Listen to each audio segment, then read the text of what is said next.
संभाला पृथ्वी पर मौजूद एक सीक्रेट प्लेस। संभाला आम लोगों की चर्चा में तब अधिक आने लगा जब अभी कुछ समय पहले कल की मूवी आई। कल की पुराण में भी इस गुप्त जगह का वर्णन है।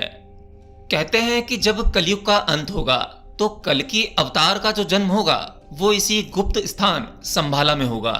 इस गुप्त स्थान का एक ही नाम नहीं है, इसे संग्रीला, ज्ञानगंज और सिद्धाश्रम भी कहते हैं। और आपको आश्चर्य होगा जानकर कि संभाला का वर्णन केवल हिंदू धर्म ग्रंथों में नहीं मिलता है, बल्कि इसका वर्णन तिब्बतन टेक्स्ट, चाइनीज और बुद्धिज्म टेक्स्ट में भी मिलता है। संभाला कोई आम लोगों की काल्पनिक कथा नहीं है, बल्कि इस स्थान पर कुछ महान लोगों ने रिसर्च भी किए हैं, जिनमें से एक नाम है निकोलस रोरिच। इन्होंने अपने संभाला के रिसर्च और एक्सपीरियंसेस को अपनी कुछ बुक्स में लिखा है, जिसमें कि एक किताब है in search of new era, एक है संभाला। तिब्बतन गुरु दलाई लामा ने भी अपनी एक book for the benefit of all beings में इस सीक्रेट प्लेस का वर्णन किया है। संभाला के ऊपर की गई रिसर्च के बारे में आपको ढेरों बुक्स मिल जाएंगी और उनमें कुछ ऐसे प्रमाण मिल जाएंगे जिससे यह पता चलता है कि यह जगह कोई काल्पनिक नहीं है। ऐसा कुछ तो सीक्रेट है जो आम लोगों से छुपाया जाता है, या फिर ये कहा जा सकता है कि आम लोग वहां पर जाने योग्य नहीं होते, इसलिए उन्हें उस गुप्त स्थान पर जाने की परमिशन नहीं है। यह गुप्त स्थान कहां पर है? हिमालय, महान योगियों का गढ़ कहा जाता है। आज भी तिब्बत में और माउंट कैलाश के पास में ऐसे कुछ रहस्यमय स्थान हैं जहां पर अनेकों सिद्ध योगी अपनी तपस्या कर रहे हैं, ध्यान मेडिटेशन कर रहे हैं। वो अपनी इस बाहरी दुनिया से संपर्क नहीं करते जब तक कि उनकी मर्जी ना हो। जब आप संभाला के बारे में रिसर्च करते हो तो आपको पता चलता है कि तिब्बत की घाटी में आज भी कुछ ऐसी अंडरग्राउंड केव्स हैं जहां एक आम इंसान का जाना संभव नहीं है। वहां कुछ योगी आज भी समाधि की अवस्था में बैठे हुए हैं, जो हजारों वर्षों से अपने शरीर को सुरक्षित रखकर समाधि में हैं। चलिए मैं आपको समाधि का अर्थ भी समझा देता हूँ। ध्यान की गहराइयों में कुछ लेवल्स होते हैं। जैसे आपने एक शब्द सुना होगा, जीरो स्टेट ऑफ माइंड, यानी ध्यान की एक ऐसी अवस्था जहां पर आपके दिमाग में कोई विचार नहीं होता, कोई इमेजिनेशन नहीं होती, कोई सिंगल थॉट नहीं होता। ये होती है जीरो स्टेट ऑफ माइंड। इसके बाद जब जीरो स्टेट ऑफ माइंड और गहरा हो जाता है, जहां आपका सूक्ष्म शरीर आपके शरीर के बाहर होकर ब्रह्मांडीय ऊर्जा से कनेक्ट हो जाता है, यानी एक सिंगल व्यक्ति की चेतना अस्तित्व की चेतना से जुड़कर एकाएक हो जाती है, तब इस अवस्था को समाधि कहते हैं। समाधि की अवस्था में आप अपने शरीर को बाहर से निकलकर देख सकते हैं, जिसमें कि आपका सूक्ष्म शरीर आपके स्थूल शरीर से बाहर निकलकर एक नए आयाम में प्रवेश कर सकता है। जब कोई योगी समाधि की अवस्था में होता है तो उसका शरीर मोशनलेस होता है, यानी शरीर में किसी भी प्रकार का मोशन नहीं होता। वो लगभग शरीर की मृत्यु की अवस्था होती है। पर जिस मृत्यु को हम जानते हैं उस मृत्यु में शरीर डिकम्पोज होने लगता है, यानी शरीर गलने लगता है। हमारे शरीर के हर एक सेल में मौजूद वो ऊर्जा शरीर को छोड़कर जाने लगती है। पर जब व्यक्ति समाधि में होता है तब उसका शरीर मरता नहीं है, बस उस शरीर में जो आत्मा है उस शरीर को इस्तेमाल नहीं कर रही होती है। वह पूर्ण चैतन्य होता है, एक होश की अवस्था होती है, परंतु शरीर पूर्णता आराम की अवस्था में होता है।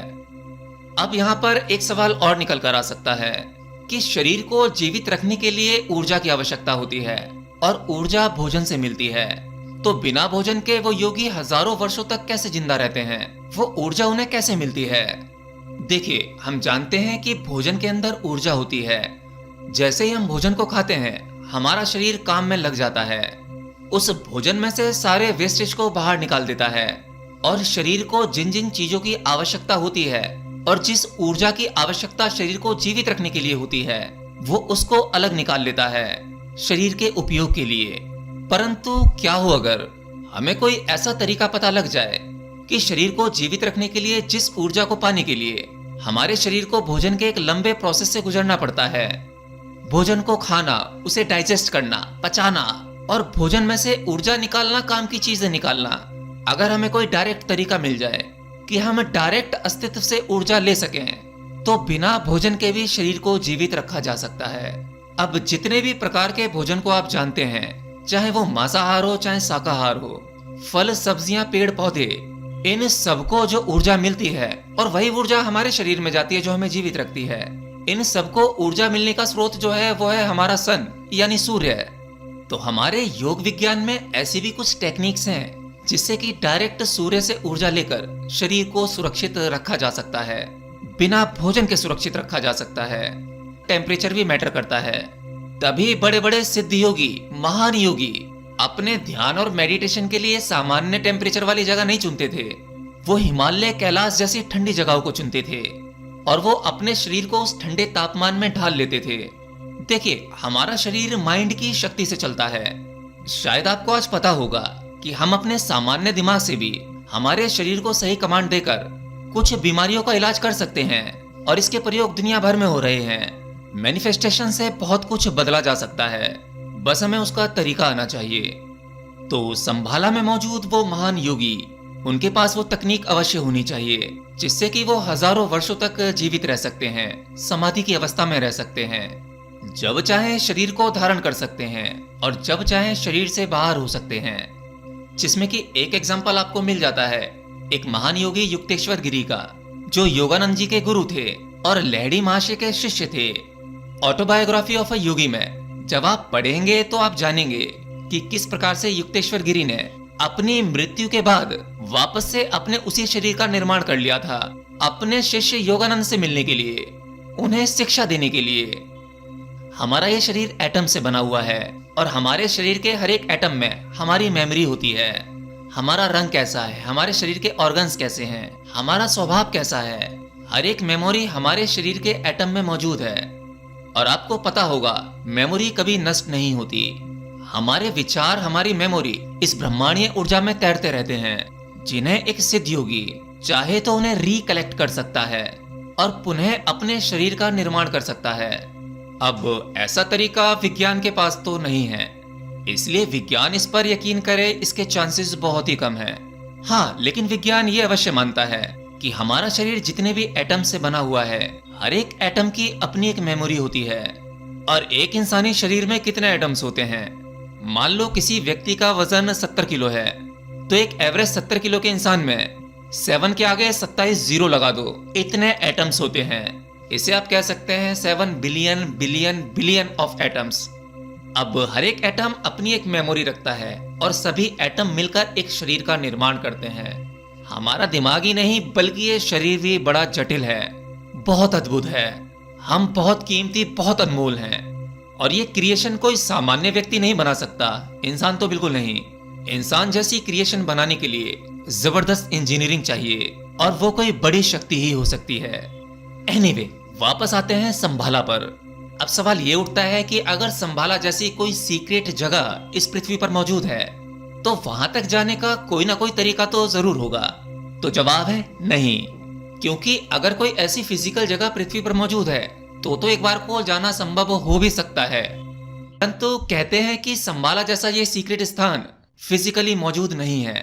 आप इसे गूगल मैप पर नहीं देख सकते, इसे किसी कैमरे या आंखों में कैप्चर नहीं किया जा सकता, तभी इसे सीक्रेट प्लेस कहते हैं। सीक्रेट का मतलब क्या होता है? गुप्त, जो किसी को पता ना चले।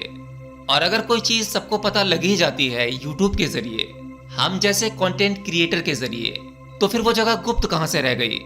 इसलिए आज हम संभाला, संग्रीला, ज्ञानगंज, सिद्धाश्रम की जितनी भी बातें करते हैं वो सब कुछ या तो कुछ धार्मिक किताबों में से लिया गया है, वो चाहे बुद्धिज्म हो, चाइनीज स्पिरिचुअल टेक्स्ट हो या फिर हिंदू धर्म में कल्कि पुराण हो।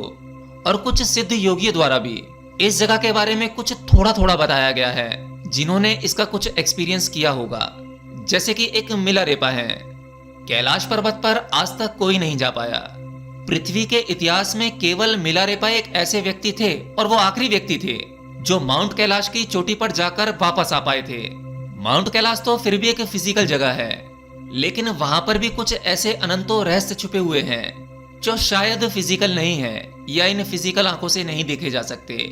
वैसे तो वहां पर एक आम इंसान अपने इस फिजिकल शरीर के साथ नहीं जा सकता, जबकि माउंट कैलाश के बारे में सबको पता है, वो गूगल मैप से भी दिखता है, पर ये संभाला गूगल मैप से नहीं दिखता।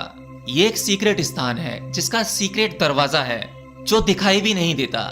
कहते हैं कि वहां जितने भी योगी हैं जो हजारों वर्षों से ध्यान की अवस्था में है, समाधि की अवस्था में है, वो ये चाहते ही नहीं कि इस जगह पर बाहरी दुनिया का किसी भी प्रकार का इंटरफेयर हो।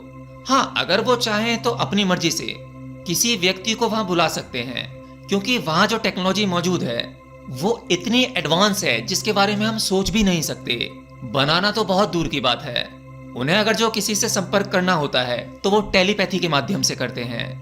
आपने देखा होगा कि कभी कभी हम आम लोगों के बीच में कोई ऐसा व्यक्ति जन्म ले लेता है जो असामान्य होता है।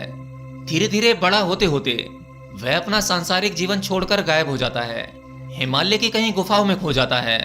तो ऐसा व्यक्ति डायरेक्ट कैसे जा सकता है? ऐसे साधकों के साथ में अवश्य ही कोई ऐसी पावर कनेक्ट होती है जो उन्हें इस सांसारिक जीवन को त्याग करने के बाद अपने पास बुला लेती है। और ये सब कुछ संभव है दिमागी बातचीत से, टेलीपैथी से। देखिए, हमारा निर्माण इस प्रकार से हुआ है कि हम 3D वर्ल्ड को ही जानते हैं, यानी 3 डायमेंशन को। लेकिन चौथा डायमेंशन भी है, समय और स्पेस। संभाला उस स्थान पर ऐसे कुछ पोर्टल हैं जहां से चौथे, पांचवे, छठे आयामों के अंदर जाया जा सकता है और दूसरे यूनिवर्स का ज्ञान लिया जा सकता है। ऑटोबायोग्राफी ऑफ योगानंद में युक्तेश्वर गिरी ने भी किसी अलग आयाम की बात की थी, किसी अलग यूनिवर्स की बात की थी, अलग ब्रह्मांड की बात की थी, जहां का अनुभव उन्होंने स्वयं किया था। वहां के लिए भौतिक शरीर की आवश्यकता नहीं होती। हमारा ये भौतिक शरीर केवल पृथ्वी के वातावरण तक ही सीमित है। इसके बाहर ये शरीर सरवाइव नहीं कर पाता, इसलिए ये शरीर हमें यहीं छोड़ना पड़ता है। पृथ्वी ने जो हमें शरीर दिया था वो वापस ले लेती है, पर हमारी चेतना या कहूं आत्मा यात्रा करती रहती है, उसका कोई अंत नहीं होता। हो सकता है जिन 8 चिरंजीवियों की हम बात करते हैं वो संभाला के गुप्त स्थान पर हों और शायद इसीलिए हमें दिखाई ना देते हों। और वर्णन है कल की भी वहीं से आएंगे, परशुराम उन्हें शिक्षा देंगे, अश्वत्थामा भी उनकी सहायता करेंगे, हनुमान जी भी उनकी सहायता करेंगे। उन्हें 8 चिरंजीवियों का साथ मिलेगा, उनका ज्ञान मिलेगा, उनकी शिक्षा मिलेगी, तब जाकर कल की इस दुनिया को बचाएंगे। इस प्रकार की कहानियां हमारी पुराणों में मिलती हैं। तो संभाला कोई फिजिकल जगह नहीं है, ये एक सूक्ष्म जगत हो सकता है। ये एक अवस्था हो सकती है जिस प्रकार से समाधि की अवस्था होती है। समाधि की अवस्था में आप इस आयाम में नहीं होते, इस पृथ्वी पर नहीं होते, आप एक अलग ही डायमेंशन में होते हैं। शायद संभाला भी कुछ ऐसा ही हो, इसलिए वहां पर आम इंसान का जाना वर्जित है। एनीवे, आज के इस वीडियो में इतना ही। वीडियो कैसा लगा हमें कमेंट बॉक्स में लिखकर जरूर बताना। मिलता हूं नेक्स्ट वीडियो में किसी नई जानकारी के साथ। तब तक के लिए जय श्री कृष्ण।